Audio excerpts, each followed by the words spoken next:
¿Es usted un hombre feliz?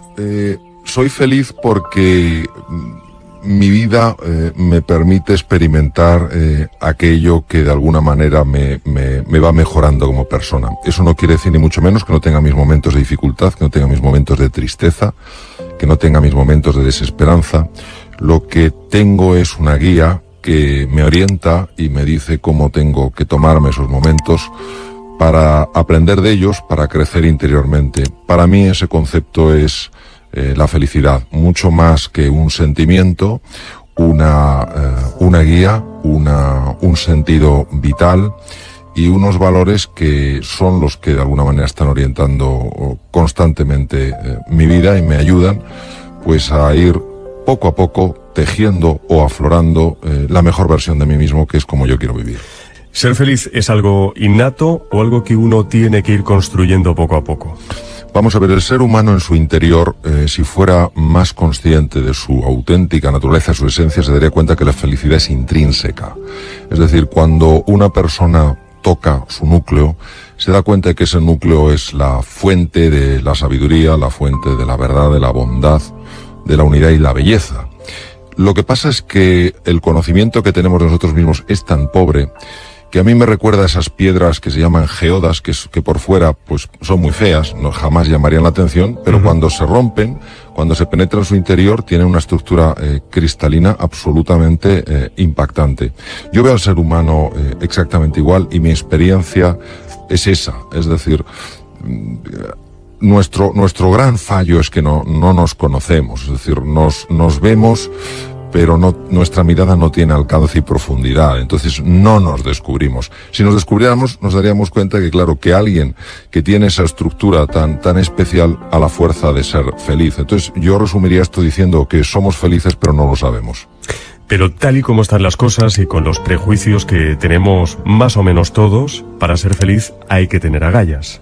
Sí, las agallas, la valentía me parece un elemento indispensable. El propio Winston Churchill, que le tocó vivir una época especialmente dura en la batalla de Inglaterra durante la Segunda Guerra Mundial, decía que la valentía es la virtud más importante porque de ellas deriva el resto.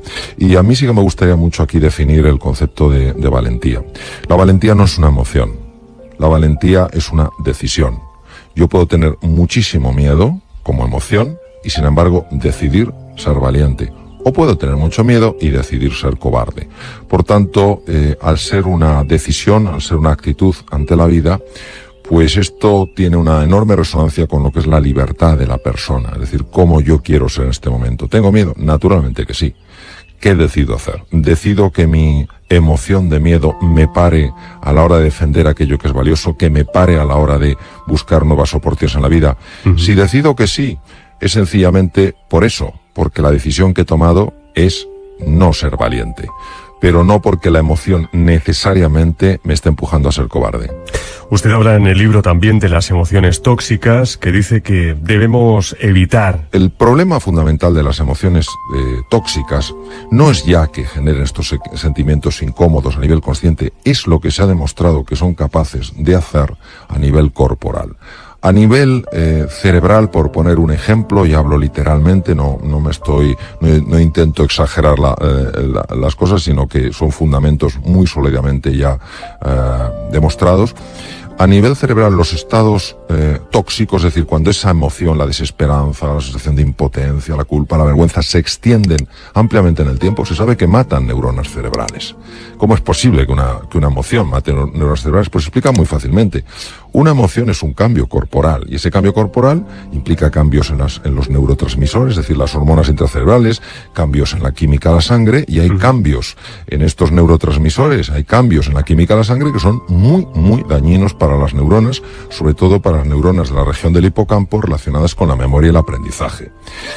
En segundo lugar, pues hay estructuras tremendamente sensibles a las emociones tóxicas, tremendamente sensibles, como todo el sistema de defensa contra bacterias, contra virus y tumores, el sistema inmunológico de una excepcional complejidad casi, no tanto, pero casi tan complejo como el sistema nervioso central y que tiene receptores en su membrana, es decir, puertas de entrada en el interior de esas células. Algunas de las moléculas que se liberan en la sangre cuando tenemos estos estados emocionales tóxicos, al entrar en contacto con esta especie de cerraduras de la célula, producen cambios muy negativos y llegan a inhibir el funcionamiento de estas células. Por eso, por ejemplo, una persona que está pues luchando contra un tumor, lo peor que puede pasar es que esa persona caiga en la desesperanza, caiga en la sensación de impotencia, porque entonces se empieza a liberar una de estas hormonas que se llama el cortisol, y verdaderamente es que esto se sabe, además se sabe hace tiempo, la capacidad de estas células de hacer frente al tumor se reduce considerablemente. Entonces, el tema de las emociones tóxicas no debemos tomárnoslo de una forma ligera. Es decir, una cosa es tener momentos de desesperanza, momentos de impotencia, momentos de tristeza, momentos de culpa, de vergüenza, yo creo que es muy consustancial con el ser humano, y otra cosa es vivir ahí. Vivir en la desesperanza, vivir en la culpa, vivir en la ira, vivir en el resentimiento. Esto es muy, muy, muy nocivo. Cuando se habla de las emociones, cuando se habla de los sentimientos, a veces se habla en un tono, para mí, muy superficial.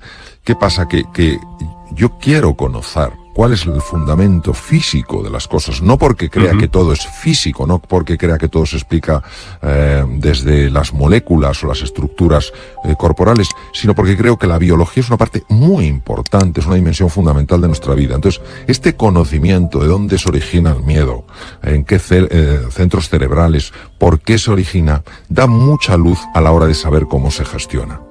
Por eso, precisamente en el cociente Agallas, una de las cosas en las que hago más énfasis es en explicar los estados afectivos del cerebro, de dónde surgen y cómo se puede gestionar. ¿Estoy diciendo en el libro que sea fácil? No. Estoy diciendo en el libro que es posible. Pero ¿cómo vas a poder gestionar algo que no entiendes ni siquiera cómo funciona? Si tú lo conoces, puedes comprender y entonces puedes gestionarlo y puedes superarte. Ese es el objetivo. Por eso, para mí, la ciencia siempre tendrá en mi vida un papel absolutamente esencial. Sí es cierto que hay personas más resistentes a los golpes de la vida que otras. ¿A qué se debe eso? Ha habido desde hace mucho tiempo el típico debate, que es el debate eterno, ¿no? De se nace, se hace, se entrena, etcétera. Y un poco como diciendo, bueno, la persona se moldea por completo, o la persona nace hecha. Y por eso me gusta tanto la frase de Ortega, no somos un participio, somos un gerundio. No Fantástica, fantástica. Exacto, es maravilloso, sí. No estamos hechos del todo, sino que los vamos haciendo. Vamos a ver. Hoy se sabe, porque se pueden utilizar tecnologías muy sofisticadas en niños muy pequeñitos, por ejemplo, poniéndoles unas gorritas que tienen electrodos y que por tanto pueden detectar la actividad cerebral. Utilizando en niños un poquito más mayores cámaras de resonancia funcional magnética que no tienen radiación, que son campos magnéticos, y que una vez que el niño se ha acostumbrado a ese entorno, y para ello hay máquinas que son exactamente igual, pero no funcionan, pero hacen que el niño por lo menos se adapte a la máquina, y cuando se le pasa a la máquina auténtica no nota diferencias, que claro, el funcionamiento de la máquina auténtica es carísimo, entonces claro, no se puede dar uno el lujo de que el niño se adapte en la máquina auténtica, porque eso son horas que es una fortuna lo que vale. Entonces, se ha podido ver que hay niños que nacen ya con una predisposición clara a ser más optimistas en la vida, y hay niños que nacen con una predisposición clara a ser más pesimistas en la vida. Esto no debería sorprendernos, porque cualquier persona que tenga hijos o sobrinos y les ha llevado a una fiesta con otros niños se habrá dado cuenta de que algunos niños muy pequeñitos enseguida están explorando, jugando y relacionándose, y otros niños que se quedan pegados al padre, pegados a la madre, en un rincón, etcétera. Esto, ¿qué quiere decir? ¿Quiere decir que venimos determinados por naturaleza? En absoluto. Quiere decir que venimos por naturaleza con una inclinación, con una tendencia a ver el vaso medio lleno o medio vacío. ¿Por qué digo que es una tendencia? Porque hoy, gracias al conocimiento de la neuroplasticidad, es decir, de la transformación cerebral, y sobre todo lo que significa la fuerza del carácter, por eso el título, el cociente Agallas, se sabe cuando una persona está ilusionada, cuando una persona conoce estos procesos, cuando una persona está verdaderamente comprometida con entrenarse, le puede dar la vuelta a su personalidad como un calcetín. Es decir, una persona que nació con una tendencia a ver la parte oscura, negativa de la vida, empieza a ver el lado positivo. Claro, ver el lado positivo no quiere decir no ver la dificultad, quiere decir fijarse más en la oportunidad. Mientras que personas que nacen con la tendencia a ver el lado positivo, si se duermen en los laureles, si piensan que como ya han nacido con eso, pues está todo hecho, pueden ir perdiendo esa capacidad de ver el lado positivo, contaminándose a veces por la toxicidad que hay en el entorno, porque muchas veces, sobre todo en situaciones complicadas como la actual, donde la mayor parte de las conversaciones lamentablemente son de tono negativo, que es el tipo de contrario que tendríamos que tener, se van contaminando si no hacen un trabajo, porque se fían demasiado con lo que nacieron. Entonces, al final, es verdad que hay personas que nacen con una lotería, les ha tocado la lotería, han nacido con una capacidad, sobre todo, de ver el lado luminoso de la vida, y hay otros que han nacido con un desafío. Pero esto es como todo en la vida. Unos nacemos con unas cosas, otros nacemos con otras, y al final depende mucho, no solo de ese temperamento con el que has nacido, sino de cómo tú, utilizando tu inteligencia y utilizando la fuerza de tu voluntad libre, vas moldeándote a ti mismo. Es decir, vivimos pensando que deberíamos tener una vida mejor, pero no hacemos nada para remediarlo. Sí, vamos a ver. Tenemos una inclinación en general, por supuesto no se puede aplicar a todo el mundo, en general tenemos una tendencia, una inclinación a fijarnos más en lo que no tenemos que en lo que tenemos, en lo que no hemos alcanzado que en todo lo que hemos conseguido, en lo que está mal de la vida y no todas las cosas que están bien. Damos por supuesto tantas cosas y solo nos damos cuenta de su valor cuando lo perdemos. Es decir, yo qué sé, vas perfectamente por la calle, un día te da un tirón y te das cuenta de que te tienes que ir moviendo como puedes. Y esto es una cura de humildad. Entonces, una cosa es ser conscientes de que los límites que nos ponemos muchas veces son límites absolutamente falsos, que nos limitan, que nos encogen, que nos empequeñecen. Y otra cosa es no ser conscientes de que como seres biológicos somos vulnerables, envejecemos, enfermamos, tenemos defectos, tenemos virtudes, tenemos cosas que no llegamos, y congraciarnos, aceptar esa realidad es fundamental. Muchas veces el grado de aceptación que tenemos con nosotros mismos es muy pequeño. Nos apoyamos muy poco en los fracasos, toleramos muy mal nuestras imperfecciones. Y en el fondo, esto es un camino absolutamente equivocado, al menos desde mi experiencia. Cuando uno se acepta totalmente, es decir, pues bueno, a mí se me da muy bien, digamos, una determinada cosa y otra se me da mal. Bueno, yo tengo unas cosas buenas y otras cosas no tan buenas, me acepto en mi totalidad y a partir de ahí voy a empezar a superarme. Uno no se supera si se está constantemente criticando o criticando a los demás. Y desde el punto de vista ya de nuestra implicación en el entorno, no hay más que ver qué cantidad de gente o qué cantidad de personas nos quejamos y qué pocas personas están haciendo propuestas de mejora. Vamos a ver, la queja, si no va seguida de una propuesta de mejora, no sirve para nada. Pero es más fácil criticar que construir.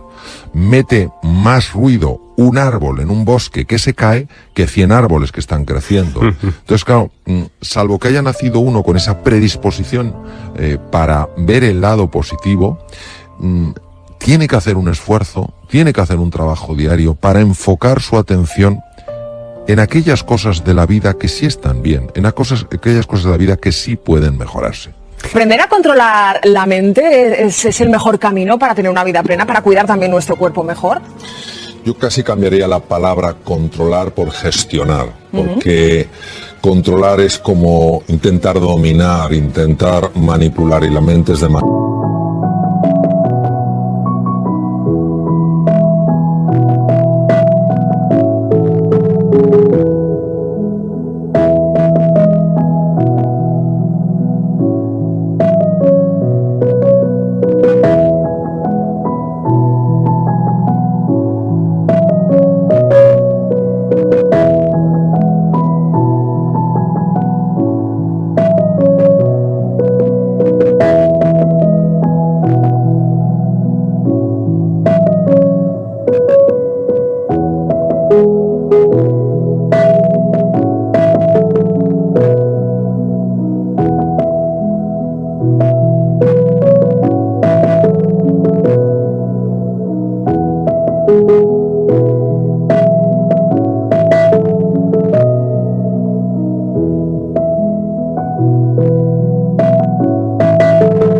demasiado poderosa como para eso.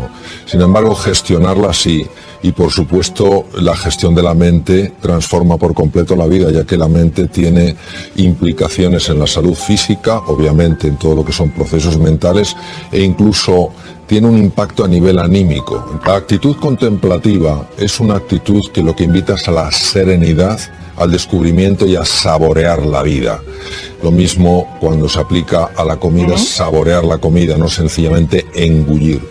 Y la comida tiene mucha más importancia de lo que imaginamos. Está obviamente el tema del sabor, tiene implicaciones sobre todo en el funcionamiento de la flora bacteriana, lo que se llama la microbiota, que a su vez tiene un impacto directo en el funcionamiento del cerebro. Es muy frecuente hoy en día que las personas se quejen de trastornos digestivos, y parte de ese trastorno es por la cantidad de aire que se acumula. Cuando una persona traga la comida en lugar de masticarla adecuadamente, está tragando también aire, y el tubo digestivo no sabe qué hacer con ese aire.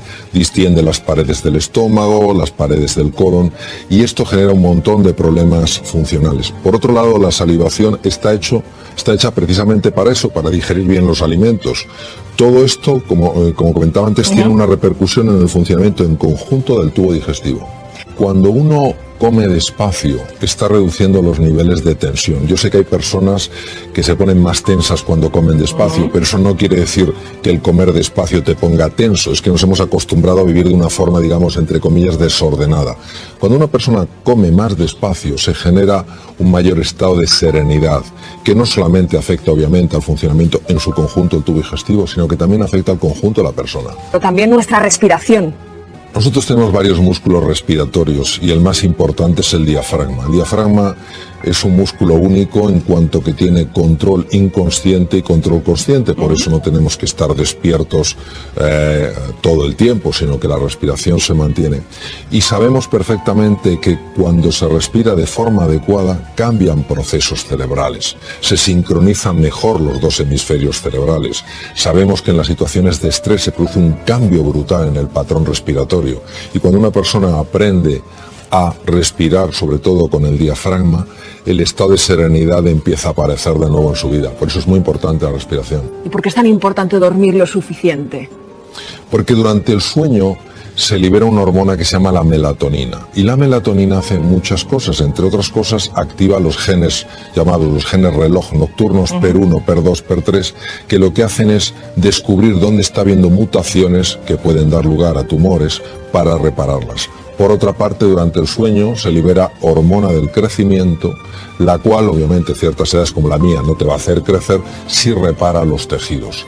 Y además, durante el sueño se activa un sistema muy especial, que es el sistema linfático, que no es el linfático, correspondería al sistema linfático del cerebro, que permite la eliminación de proteínas tóxicas que se acumulan por la actividad cerebral, que si no se eliminan pueden facilitar con el paso de los años enfermedades neurodegenerativas.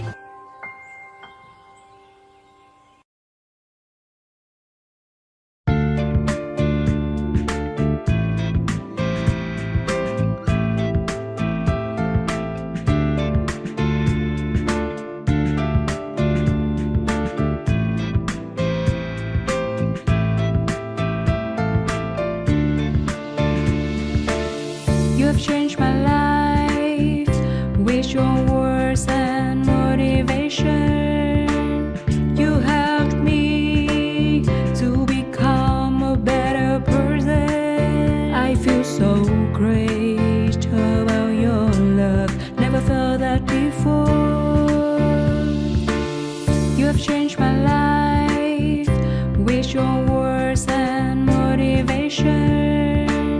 You helped me to become a better person. I feel so great about your love. Never felt that before. You are not only good,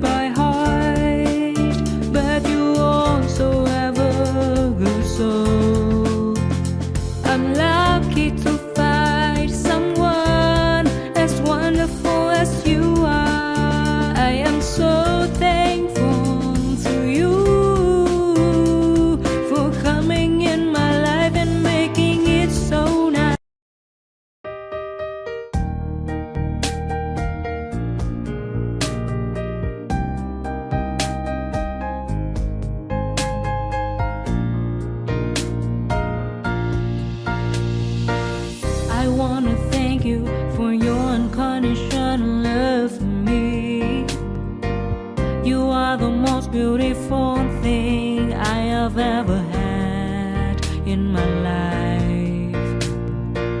You are the reason, that's why I am living in this world. I wanna thank you for your unconditional love for me. You are the most beautiful thing I have ever had in my life. You are the reason, that's why I am living in this world. I admire the way you are always there for me. I admire the ways you always take care of me. I admire the way you give your all just to see a loving smile on my face. I admire the way you love me.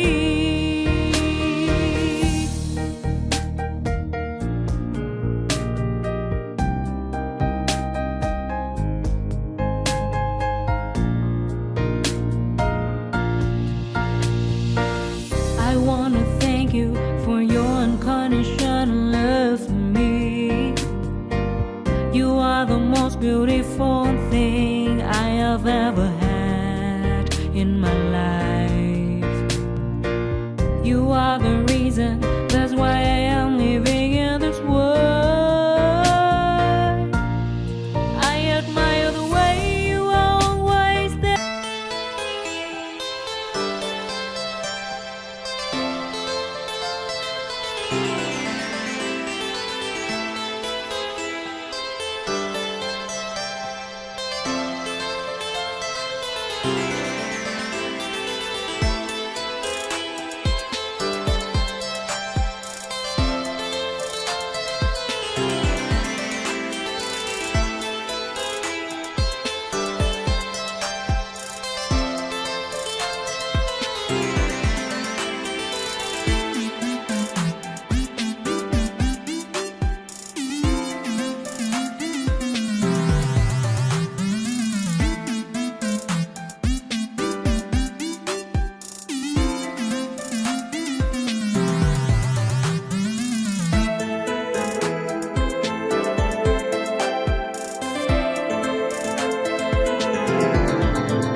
Cause I don't give a fuck what you say. Yeah, I'ma do shit my way. So you can go kick rocks, I'ma stack bricks up, build what I want to make. Yo, I got a lot of shit to say, so I'ma do this every day. I'll be writing things until I'm fucking buried in my grave. 6 feet deep under, but my body won't decay. Cause my messages are timeless, so they'll put them on display. Oh yeah, I rap with a certainty, I have a sense of urgency. A message for eternity, for everyone internally. I had some people burning me, but now they fucking learn to see I ain't the one to fuck with, now they looking nervously. And I don't really care what you think of me respectfully. You can kick rocks if you think you're fucking better, see. I will outwork you, turn you to an enemy. Hurt you so bad that you're gonna need some therapy. I got the motherfucking recipe, I've been cooking up hits, I'ma leave a legacy. You'll be looking small when you're standing right next to me. I'm 5'10", bitch, but I'm 10 feet Cause I next don't to give me. a fuck what you say. Yeah, I'ma do shit my way. So you can go kick rocks, I'ma stack bricks up, build what I want to make. Cause I don't give a fuck what you say. Yeah, I'ma do shit my way. So you can go kick rocks, I'ma stack bricks up, build what I want to make.